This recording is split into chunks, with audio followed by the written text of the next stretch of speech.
I want to turn aside from the main narrative which relate to the development of a Nash company under the principles of the Golden Rule to deal with a poignant personal experience. I turn to it because nothing this book contains exceeds it in importance so far as my own personal attitude towards life is concerned. It is the story of the great discovery, of the embracing of the great truth, which, by the God's grace, I mean never to relinquish, while life shall last. During the first 3 years of the World War, the years that is before the United States lined up to take her share in it, I found myself bitter, ironical frame of mind. Whenever I get hold of a minister willing to listen to me, I would begin to rail at him regarding the frightful carnage going on in Europe.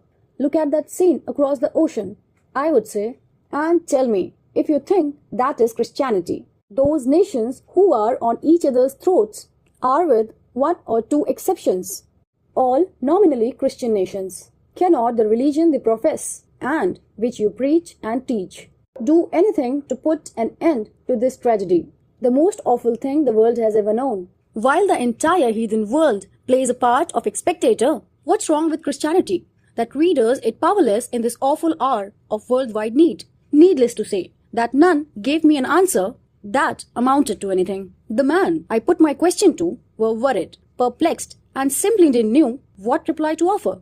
And what is more, although I in any arguments assumed the role of the questioner, I had no answer myself. Yet, as the facts already set in this narrative indicates, I ought to have known just as well as anybody else.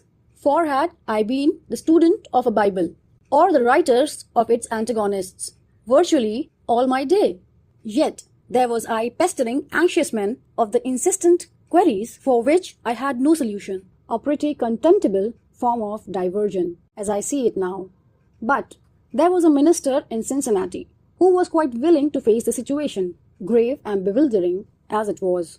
Evening and after evening, he would come and sit with me on my porch and discuss the terrible war. One day he surprised me by saying, "Mr. Nash, I have a boy who is about to be graduated from the university, and I have been asked to take some part in the exercises, which means I shall be compelled to be away from my pulpit on a Sunday about 2 months hence.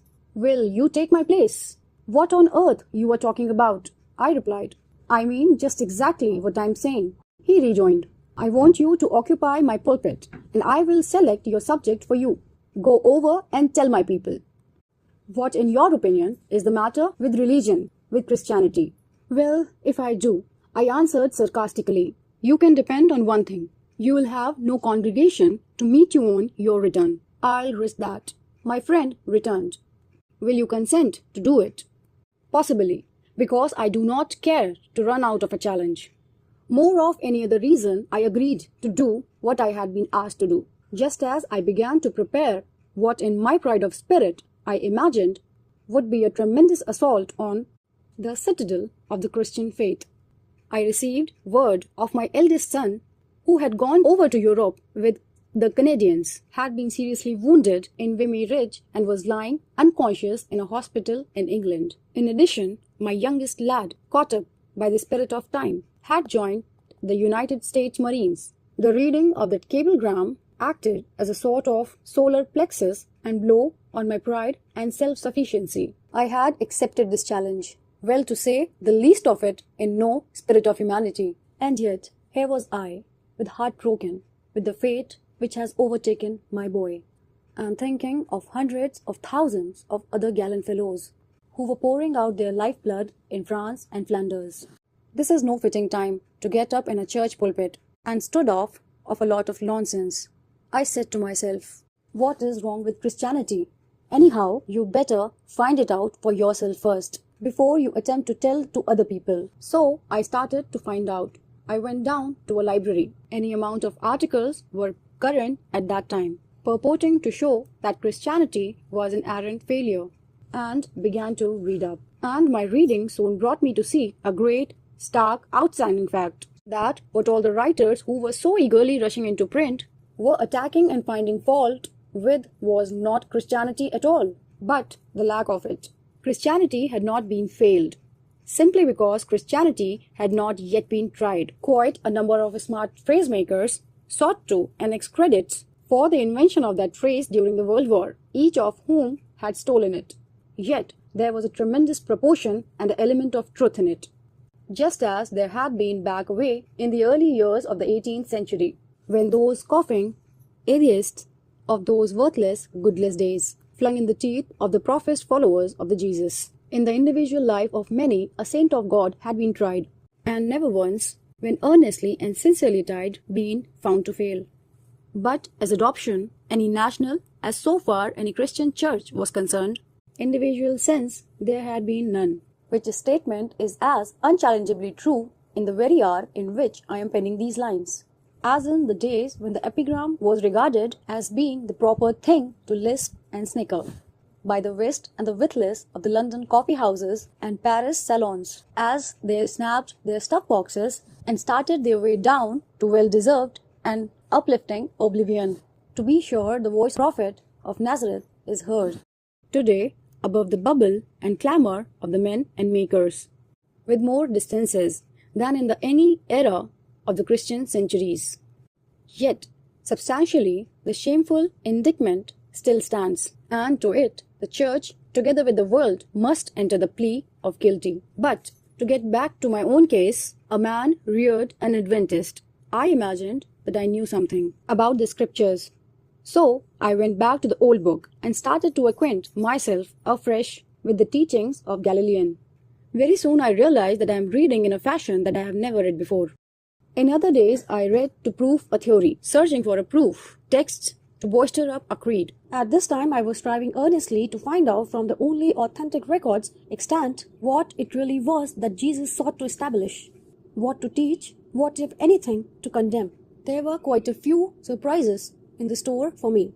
Among other things, I discovered my hitherto preconceived notion that Jesus uttered words of sharp censure and bold condemnation concerning the religion of his race to be utterly unfounded. What he did condemn, what did call forth his scathing denunciation, was the atmosphere of formality which permitted the nation's worship of Jehovah, and the note of insincerity that made discord of what should have been a note to praise. Time and now I saw how he was continually pointing out his claims of law and the precepts of the prophets, and how appallingly those about him were violating the one and running a deaf ear to the other. I have not come to destroy your religion, he said with an effect, but to teach you how to fulfill its requirements and to conform its demands.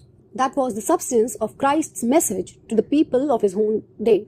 And then, just as the naturally action of the sunlight, I began to ponder a question as to what was to become of all those brave lads who were daily laying down their lives in the reddened battlefields of Europe. I turned to see that what Jesus had to say on a question like that, and found that he had a very little to say. I found that the chief concern was the establishment of the kingdom of God on earth. I came upon to one great solacing word, a word that he gave to those who were striving to follow him when Calvary was already flinging its crimson shadows about him, when he who had done no wrong was about to endure the poignant agonies of the cross. Let not your heart be troubled. In God, believe in me. In my Father's house are many mansions. If it were not so, I would have told you. I go to prepare a place for you. And if I prepare a place for you, I'll come again to receive you unto myself, that where I am there, ye may be also. That was Jesus' message. The more I read of his teachings, the longer I searched his sayings, the more surely I became convinced that it represented practically all the revelation he ever gave concerning the life that stretches away beyond the one who is bounded by earth and time. As these things became clearer to me, I began to see how little is there that really Jesus said, which only applies to the life which is to come.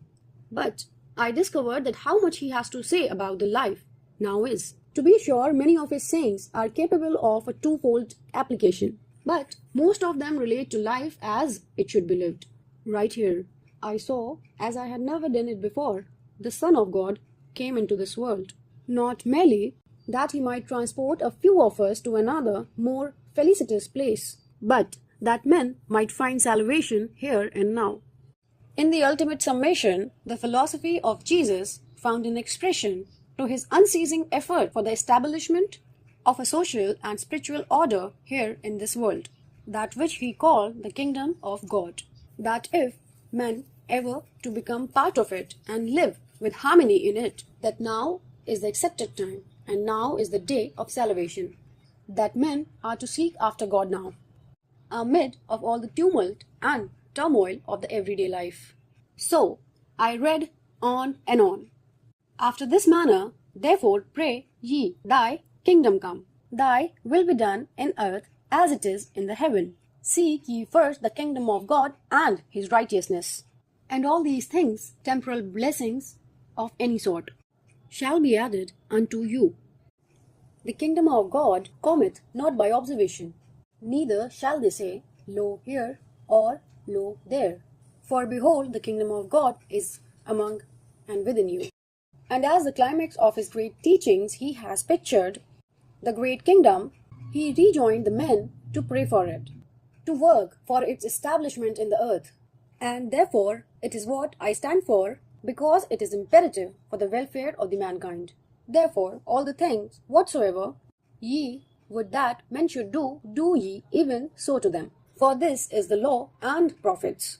As I read the 12th verse of the 7th chapter of Matthew, the light of its true meaning broke in upon my soul for the first time in my life. I had down my Bible and said, the only thing that is wrong with Christianity is that we are not giving it a trial. We are using it as something to talk about, Sunday after Sunday, as something to sing and pray about, to listen to ministers preach about, and all the time neglecting to go forth and live it in our daily lives. If nations, communities, individuals were only living by the great principles which, glibly enough, has come to be called the Golden Rule, what a different world this earth would be.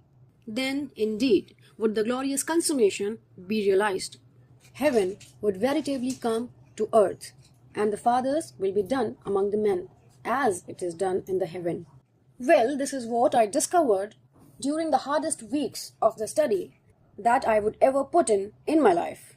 I went and occupied my friend's pulpit I have promised to do, but the address I made bore no resemblance to the one in my mind and the intention to deliver when I was consented to do so. It was a very different kind of thing, of that everybody may rest assured. It contained but a plea for the establishment of kingdom of God in the hearts of men. With that accomplished, the work of their hands would take care of itself, resolving itself simply and naturally into the outward expression of an indwelling spirit of the blendless Christ, whose mission and work was to uplift and save mankind.